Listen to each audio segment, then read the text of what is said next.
The very special Tassy Thompson. Tusen takk, Knut. Okay. I require a little performance from you lot. Take out your phones. Take out your phones. Yeah? Yeah, take it away. These things don't last long. And the A4 is this, the bits of paper. So, yeah, do you want to hit go, Knut? Why wait? Enten jeg skal snakke norsk for 6 minutter, det 40 sekunder. Ja? Nei, jeg skal snakke engelsk. So, 1989, how many of you remember where you were? Anybody? Yeah? I was in Canada, thinking I was a swimming teacher. I was a learner. And this was my teacher, Jackie. And I use this, I've done 10 PechaKuchas, I use it every single time. When I was 6, I moved from Yorkshire, and I still have that accent, I moved to the northwest of Scotland, to Torridon, the hills of Torridon. And I have 3 things that weave their way through this presentation. One is movement. One is boundaries, gränser. And one is spending, tension. And that is essentially what my PhD is about. In landskap og bærekraft. I like maps. I drew this map. It's quite a big map. It's 14 meters long and 6 meters high. And we used the map to make a wall 14 meters long and 6 meters high. But the reason why I like maps is they're kind of a bit of a pathetic way to find out information of where you are. Where are you?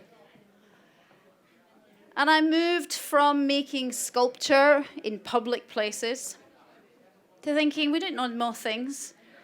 We need to understand a little bit more about what connects us in those places. How many of you have a surname that is also a Norwegian place?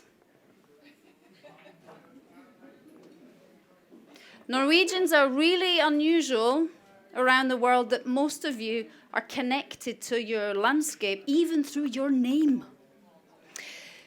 In March, 3rd of March, I did a presentation in Vestfold campus, and I upset the tables a little, because my work is about materials.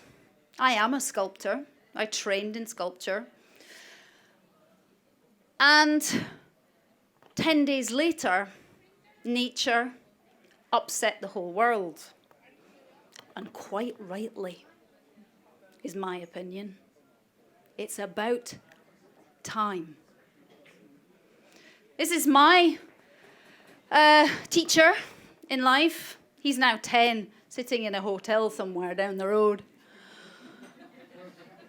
Quite happy.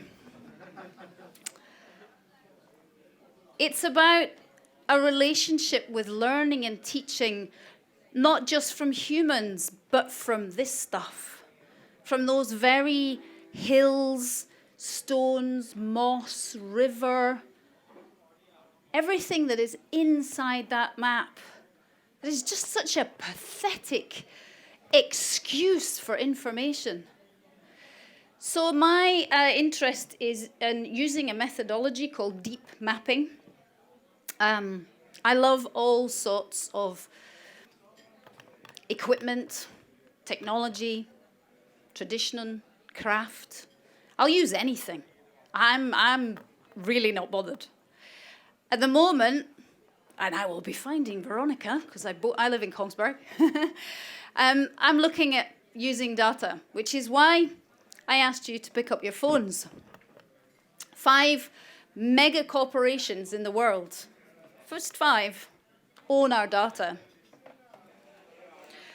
But what I'm looking at is mapping one area in Norway, one area in Scotland, through every possible means. using an abductive approach, which means there's no hard science findings. There ain't no easy answer. It just won't happen. This is a wee story about perceptions in landscape. It's a planning application for a playground.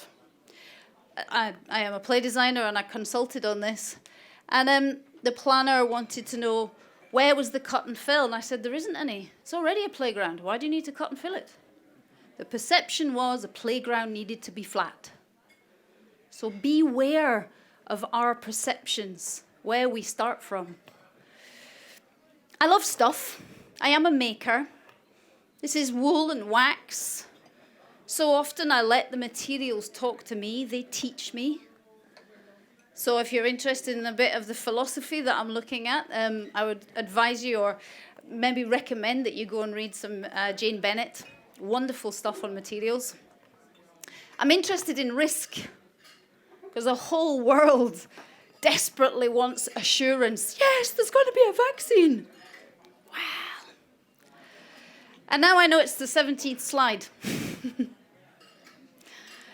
And I'm interested in identity and moving.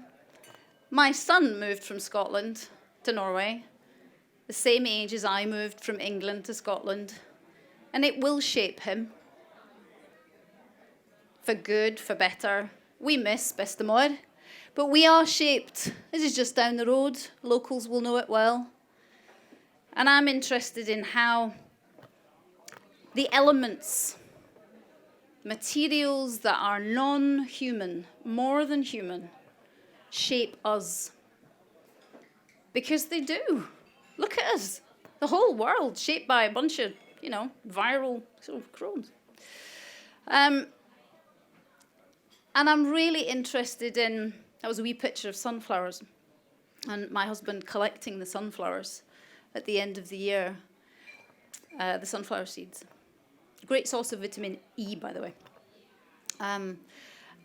About cycles in life, about things coming and going. So my mapping won't be numerical. It certainly won't be quantitative. But it'll be deep. And I don't know where the end is. Thank you very much.